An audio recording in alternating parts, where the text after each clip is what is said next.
Hello everyone. आज हम लोग हिस्ट्री के जो 500 प्लस क्वेश्चंस की सीरीज है उसका 15 नंबर वीडियो देख रहे हैं और 14 वीडियो इससे पहले हो चुके हैं कंप्लीट। उनकी प्लेलिस्ट बना दी गई है, आप लोग चैनल पे जाके जरूर देख सकते हैं। ठीक है, तो सबसे पहला क्वेश्चन दिया गया 116 नंबर क्वेश्चन। 115 नंबर क्वेश्चन तक हो चुके हैं, हम लोग 116 नंबर क्वेश्चन देखेंगे आज। लखनऊ समझौता किनके मध्य हुआ था? देखिए, लखनऊ समझौता के पहले की कहानी समझिए। इसके पहले जो मुस्लिम्स थे, जो मुस्लिम लीग थी और जो नरम दल बोल सकते हो और गरम दल बोल सकते हो, इन तीनों में 1907 में एक विद्रोह हुआ था। 1906 में हालांकि मुस्लिम लीग की तो गठन ही हुआ था, लेकिन ये पृथक सीटें होती हैं मुस्लिम्स के लिए उसकी मांग कर रहे थे। हालांकि इसकी नींव रखी थी 1909 के मार्लेमेंटो अधिनियम से। लेकिन होता क्या है इसमें, ये मुस्लिम्स के लिए अलग से पृथक निर्वाचन की मांग कर रहे थे और इसको कांग्रेस स्वीकार नहीं कर रही थी। लेकिन लखनऊ समझौता में इसको आंशिक रूप से मान भी लिया गया था और ये आगे चल के बहुत बड़ी भूल भी साबित हुई। और इसके आधार पे कह सकते हैं कि पाकिस्तान को जन्म होता है, ये कहीं ना कहीं लखनऊ समझौते से ही निकलता है। ठीक है, तो 1907 का सूरत अधिवेशन, जो नरम दल और गरम दल का विभाजन हो गया था, तो इसको दो व्यक्ति थे, एक का नाम आता है एनी बेसेंट और एक का नाम आता है कौन, तिलक जी, बाल गंगाधर तिलक जी। दोनों लोगों की मेहनत थी जिसमें इन तीनों लोगों को पार्टिसिपेट कराया और तीन लोगों को मिलाया। नरम दल और गरम दल और प्लस मुस्लिम लीग, तीनों का समझौता होता है कहाँ पे, लखनऊ अधिवेशन में। लखनऊ समझौता भी बोलते हैं इसको, लखनऊ अधिनियम भी बोलते हैं इसको, जो मन करे बोलिए। लेकिन यहाँ पे अंबिका चरण मजूमदार जो थे अध्यक्ष थे, अंबिका चरण मजूमदार। और इस जो अधिवेशन में कह सकते हो, जो लखनऊ अधिवेशन कांग्रेस का था, इस अधिवेशन में अंबिका चरण मजूमदार इसके अध्यक्ष थे। और इस अधिवेशन में तय हो गया था कि मुस्लिम लीग को अलग से पृथक निर्वाचन की घोषणा की गई थी। ठीक है, जो कि 1907 में नरम दल और गरम दल टूट गए थे, उनको भी मिलाने के लिए लखनऊ अधिवेशन बहुत अहम भूमिका निभाया था। और इसमें सबसे ज़्यादा अहम भूमिका निभाई थी एनी बेसेंट ने, जो कि आयरलैंड की महिला थी, और बाल गंगाधर तिलक जी ने, जो कि इंडिया के थे। और तिलक जी के बारे में एक बात ध्यान रखना, तिलक जी कभी भी कांग्रेस के अध्यक्ष नहीं बने और ये सबसे प्रमुख नेताओं में से माने जाते थे। अब आगे चलते हैं हम लोग 17 नंबर क्वेश्चन में। 1916 में कांग्रेस और मुस्लिम लीग के बीच संयुक्त अधिवेशन कहाँ होता है? अब देखिए, same to same question repeat है। ये कहाँ होता है? 117 नंबर क्वेश्चन को आंसर कौन सा हो जाएगा? तो लखनऊ। ठीक है, कौन सा हो जाएगा? लखनऊ। अब इसमें एक चीज़ समझिए, मैंने आपको क्या बताया विशेष तौर पे, कांग्रेस ने लखनऊ समझौता द्वारा सांप्रदायिकता के आधार पर क्या मान लिया था कि निर्वाचन मंडल अलग से बना दिया जाएगा। निर्वाचन मंडल अलग से बना दिया जाएगा मतलब मुस्लिम के लिए अलग से, आंशिक रूप से कहा जाता है इसको, आंशिक रूप से यहीं पे नींव पड़ गई थी कि अलग से एक समझौता कर लिया था कि अलग से ये मान लिया जाएगा कि मुस्लिम लीग का अलग से दे दिया गया है निर्वाचक मंडल। ठीक है, जो कि बाद में बहुत बड़ी भारी भूल साबित होती है जाके। और यहीं पे गरम और नरम दल भी मिल जाते हैं, मैंने आपको बता दिया। ठीक है, और अब आप आगे चलेंगे हम लोग। ये क्वेश्चन सेम टू सेम था इसलिए इसमें कम बताया है। ठीक है, 118 नंबर क्वेश्चन देखेंगे। तो अखिल भारतीय दलित वर्ग महासंघ की स्थापना किसने की थी? तो दलित वर्ग जहाँ लगा हुआ है तो आप समझ सकते हैं किसने होगा, कौन, भीमराव अंबेडकर जी। हालांकि इसकी स्थापना होती है 1920 में। ये क्वेश्चन इंपॉर्टेंट है, 1920 में इसकी स्थापना होती है। और 1924 में एक संगठन और था 1924 में, जिसका नाम था बहिष्कृत हितकारी सभा। बहिष्कृत हितकारी सभा, इसका क्वेश्चन पूछा जा चुका है बहुत बार और ध्यान रखना ये क्वेश्चन आ सकता है इसलिए इम्पोर्टेंट है। बहिष्कृत हितकारी सभा जो था 1924 में, इसकी स्थापना की थी भीमराव अंबेडकर जी ने। अगर ज्योतिबा फुले की पूछेंगे, ज्योतिबा फुले को पूछेंगे तो इनकी एक तो समाज था सत्य शोधक समाज, सत्य शोधक समाज, इसकी स्थापना की थी। इसके अलावा एक क्वेश्चन ध्यान रखना, सत्य शोधक समाज जो था, ये जो मेनली ये जो दलित समाज था, इसके लिए जो प्रयास किए गए थे, जो कमज़ोर वर्ग था या फिर जो दलित वर्ग कह सकते हो, इनको न्याय दिलाने के लिए इसकी स्थापना की गई थी, सत्य शोधक समाज की। इसके अलावा तुम ध्यान रख सकते हो कि इनकी एक पुस्तक थी जिसका नाम था गुलामगिरी, वो भी बहुत फेमस आती है, बहुत एग्जाम में आती है। गुलामगिरी पुस्तक थी, वो भी एग्जाम में बहुत आती है। ठीक है, तो सत्यशोधक समाज की स्थापना ज्योतिबा फुले और गुलामगिरी ध्यान रखेंगे। ठीक है, इनकी पत्नी थी सावित्रीबाई फुले, जो कि प्रथम शिक्षिका मानी जाती हैं। ठीक है, ध्यान रखेंगे। और गांधी जी और गोपाल कृष्ण गोखले के बारे में जानते हैं। गांधी जी गुरु का नाम गोपाल कृष्ण गोखले थे, ठीक है, ध्यान रखेंगे। राजनीतिक गुरु हालांकि आज ही मैंने क्लास में सब कराए हैं, गांधी जी विशेष कराया आज ही क्लास में, ठीक है। और इतने क्वेश्चन आपको आने ही चाहिए, ठीक है। और अंबेडकर जी के बारे में एक बात ध्यान रखना कि अंबेडकर जी ने गोलमेज सम्मेलन के तीनों सम्मेलन में पार्टिसिपेट किया था, ठीक है। 1930, 1931 और 1932 तीनों सम्मेलन इंग्लैंड में होते हैं। इन्हीं को राउंड टेबल कॉन्फ्रेंस भी बोलते हैं। और एक में भाग लिया था सिर्फ किसने? गांधी जी ने। और गांधी जी इस अधिवेशन में, गांधी जी सेकंड जो गोलमेज सम्मेलन हुआ था, इसमें कौन से जहाज से गए थे? इसका नाम आप लोग जरूर कमेंट में बताना। मैं आपको बता चुका हूँ, ठीक है, कौन से जहाज से ये लोग गए थे, तो आप लोग कमेंट में जरूर बताओगे, ठीक है। इसके अलावा 119 नंबर क्वेश्चन देखेंगे हम लोग। अंग्रेजों द्वारा स्थापित प्रथम व्यापार केंद्र कौन सा था? प्रथम व्यापार केंद्र, ठीक है। अगर प्रथम व्यापार केंद्र की बात करेंगे तो सूरत था, ठीक है। अगर सूरत ऑप्शन में नहीं होगा तब लगा देंगे मसूलीपट्टनम या नागपट्टनम, ठीक है, ध्यान रखेंगे। अगर दक्षिण का पूछ लेगा, दक्षिण का, तो लगा लेना नागपट्टनम। कौन सा? नागपट्टनम, ठीक है, नागपट्टनम। और अगर पूर्वी पूछ लेगा तो उड़ीसा का था बालासोर, ठीक है। पूर्वी पूछ लेगा तो कहाँ लगाओगे? उड़ीसा का बालासोर नाम की जगह थी, जो कि पूर्वी स्थापना थी कंपनी की। कहाँ पे? पूरब में अंग्रेजों के द्वारा स्थापित कौन सा केंद्र था? तो बालासोर। दक्षिण में नागपट्टनम। और प्रथम पूछ लेगा तो लगा देना सूरत में, ठीक है, ध्यान रखोगे। अगर बंगाल में पूछ लेगा, अगर बंगाल में, तो ध्यान रखना हुगली में। कहाँ पे? हुगली में। और आपको पता भी है हुगली रिवर कहाँ है? पश्चिम बंगाल में ही है, ठीक है। और इसके अलावा इतने ध्यान रखो, काफ़ी है, ठीक है। कभी कभी पूछ लेता है कि कलकत्ता के संस्थापक कौन थे कलकत्ता के। ये हालांकि स्थापना क्या कलकत्ता कौन करेगा, ठीक है। इसको स्ट्रक्चर वे में पूछ लेगा तो कौन था? जॉब चार्नक। कौन था? जॉब चार्नक।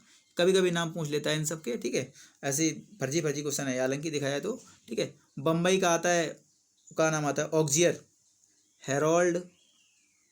हेरोल्ड या फिर ओनॉल्ड भी लिखा मिल सकता है, ठीक है। हेरोल्ड ओंगियर करके, ठीक है, ध्यान रखोगे इसका नाम, ठीक है। ये सब फर्जी क्वेश्चन है, कुछ है नहीं खास, लेकिन आ जाते हैं कभी कभी, ठीक है।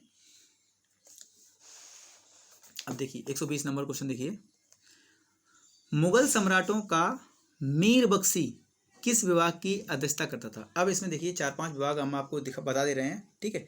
मेनली देखिए मीर बख्शी जो था, ये जो सेना विभाग हुआ करता था, इसके प्रधान थे, ठीक है, सेना विभाग, ठीक है।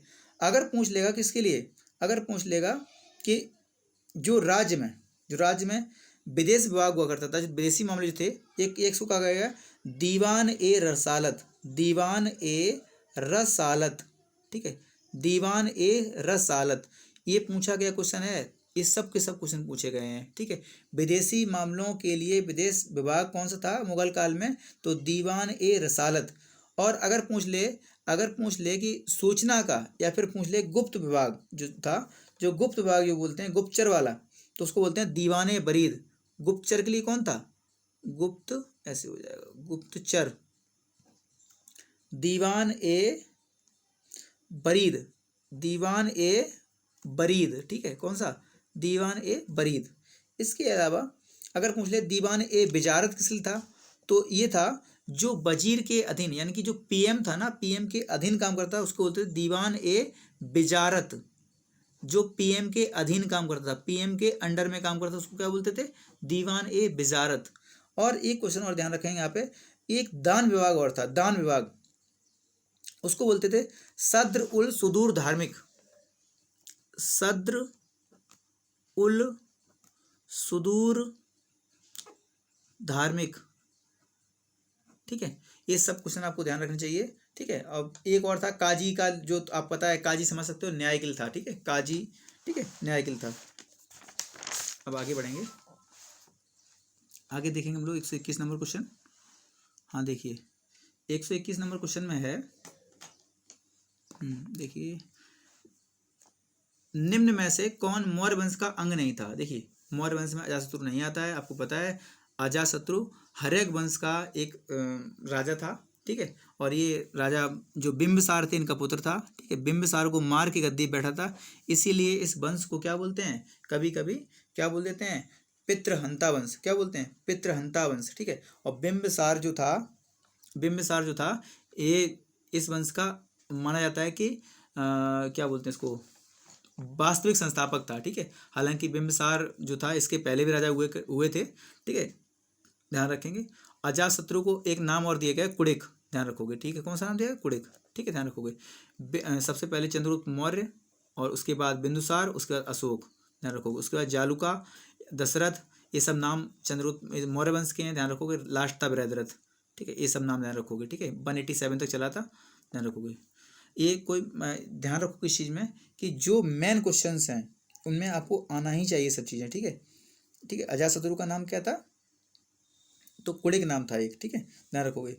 और एक क्वेश्चन पूछता है कि अजातशत्रु जिस समय राजा बना था उसके पहले ये कहाँ का गवर्नर था, कहाँ का गवर्नर था, कहाँ का राज्यपाल था, तो पूछ लेता कभी कोई क्वेश्चन, तो ये कहाँ का था, अंगराज्य का, कहाँ का था, अंगराज्य का गवर्नर था ये, अंगराज्य का। मैंने ये जब हिस्ट्री पढ़ाई है मैंने कराया है इस क्वेश्चन को, ऐसे क्वेश्चन बहुत मैंने कराए हैं, और ये क्वेश्चन आ जाते हैं अक्सर कर, ठीक है, ध्यान रखेंगे, ठीक है। और इसके बाद आगे बढ़ेंगे 122 नंबर क्वेश्चन में। किस गवर्नर जनरल ने भारत में अंग्रेजी शिक्षा को माध्यम बनाने के लिए निर्णय लिया था। देखिए, अगर मैकाले ऑप्शन में होता तो आप फंसते, मैकाले ऑप्शन होता तो आप फंसते, और मैकाले ये पद्धति लाया था, लेकिन इसको पारित करने वाला कौन था, तो विलियम बेंटिक, क्योंकि उस समय गवर्नर जनरल कौन था, विलियम बेंटिक। 1828 से लेके 1835 तक ये गवर्नर जनरल रहता है, ठीक, ध्यान रखेंगे, ठीक है। तो विलियम बेंटिक के कार्यकाल में ये पारित होता है, तो इसलिए विलियम बेंटिक मेनली ध्यान रखोगे। 1835 में हालांकि ये पारित होता है, विलियम बेंटिक स्कूल आते हैं, ठीक है, ध्यान रखोगे इस चीज़ को, ठीक। एक बात और ध्यान रखोगे कि ठगी प्रथा का अंत भी विलियम बेंटिक ने किया था, ठीक है। और अगर पूछ लेगा कि अंग्रेजी शिक्षा का जनक किसे कहा गया है, तो मैकाले को। भारत में अंग्रेजी शिक्षा का जनक किसे कहा गया है, तो मैकाले को। लेकिन अंग्रेजी शिक्षा के माध्यम बनाने का निर्णय किसने लिया था, तो विलियम बेंटिक का नाम आएगा। ये बात ध्यान रखेंगे आप लोग, ठीक है। ठगी प्रथा, सती प्रथा का अंत, सती प्रथा का अंत किसके सहयोग से किया था, ये आप लोग कमेंट में बताना। सती प्रथा का अंत जो है किसने और किसके समय में, सती प्रथा का अंत तो हमने बता दिया विलियम बेंटिक के समय हुआ था, किसके सहयोग से इसने समाप्त किया था, ठीक है।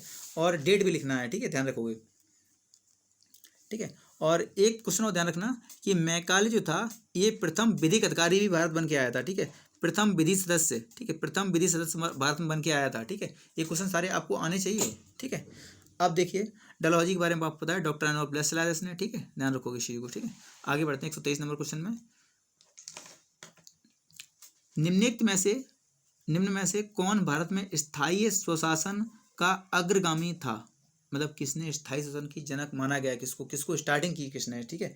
तो सबसे पहले ध्यान रखेंगे इस चीज़ को कि जो रिपन था, रिपन के समय स्थायी बंदोबस्त व्यवस्था स्टार्ट की गई थी, ठीक है, ध्यान रखेंगे इस चीज़ को, ठीक है। इसी नियम को ही कहा गया है कि स्थानीय शासन की स्टार्टिंग कब की, तो 1884 में स्टार्टिंग की गई थी, ध्यान रखेंगे, ठीक है। मेनली आप एक चीज़ ध्यान रख सकते हैं कि जो इसको बोला क्या गया है, स्थायी शासन को क्या बोला गया है, कि जो सत्ता है ना, सत्ता का विकेंद्रीकरण करने की विधि थी ये, कि मतलब जो नीचे तबके के लोग हैं उनको भी कहीं ना कहीं कोई ना कोई अधिकार मिल जाए, इसलिए, ठीक है, ध्यान रखेंगे। रिपन का कार्यकाल इंडिया के लिए बहुत महत्वपूर्ण था, ठीक है। इसी के समय जो इल्बर्ट बिल था वो पेश होता है। सबसे पहले ध्यान रखेंगे अकाल संहिता के लिए नियम लाया था 1882 में, अकाल संहिता पर नियम लाया था ये, अकाल संहिता पर नियम लाया था। इसके अलावा 1881 में एक बिल और आया था जिसके लिए बोलते हैं, कभी कभी आपने समझा होगा, फैक्ट्री अधिनियम, ठीक है, फैक्ट्री अधिनियम, ठीक है। कौन सा, फैक्ट्री अधिनियम लाया था ये। हालांकि आज भी फैक्ट्री अधिनियम वही वाले हमारे चल रहे हैं, अभी भी कुछ भी सुधार नहीं हो पाया अभी तक, ठीक है। तो ये भी ध्यान रखोगे, ठीक है। और इल्बर्ट बिल भी यही लाया था। कौन लाया था, इल्बर्ट बिल भी यही लाया था। मतलब क्या था इसमें कि अंग्रेजों की सुनवाई या यूरोपियों की सुनवाई भी भारतीय जज कर सकते थे, हालांकि अंग्रेजों ने इसका विरोध किया था, इसके वजह से वापस ले लिया गया था, ठीक है, ध्यान रखोगे। जो श्वेत लोग थे उनकी भी सुनवाई भारतीय कर सकते थे, ठीक है। और लॉर्ड रिपन को स्थानीय शासन का जनक भी कहा गया है, ध्यान रखोगे इस चीज को, ठीक है। और वर्नाकुलर प्रेस एक्ट जो लिटन लाया था इसको समाप्त भी किया था, ठीक है। वर्नाकुलर प्रेस एक्ट को समाप्त किया था, वर्नाक्यूलर प्रेस एक्ट, ठीक है। इसको लाया कौन था, तो इसको लाया कौन था, लिटन। कौन लाया था, लिटन। लेकिन इसको समाप्त किसने किया था, तो रिपन ने। किसने समाप्त किया था, समाप्त किसने किया था, तो रिपन ने, ठीक है, ध्यान रखोगे। ये सारे क्वेश्चन आपको आने चाहिए। अब इतने रखें, ठीक है। एक क्वेश्चन और ध्यान रखो रिपन के लिए कि जो जनगणना थी ना, जनगणना, तो जनगणना स्टार्टिंग तो होती है मेयो के समय में, 1872 में मेयो के समय में स्टार्टिंग होती है, ठीक है। लेकिन 1881 से इसके समय में क्या हुआ था कि नियमित रूप से स्टार्ट हुई थी। नियमित रूप से जनगणना किसके समय स्टार्ट हुई थी? तो नियमित रूप से किस समय स्टार्ट हुई? रिपन के समय, ध्यान रखोगे, ठीक है।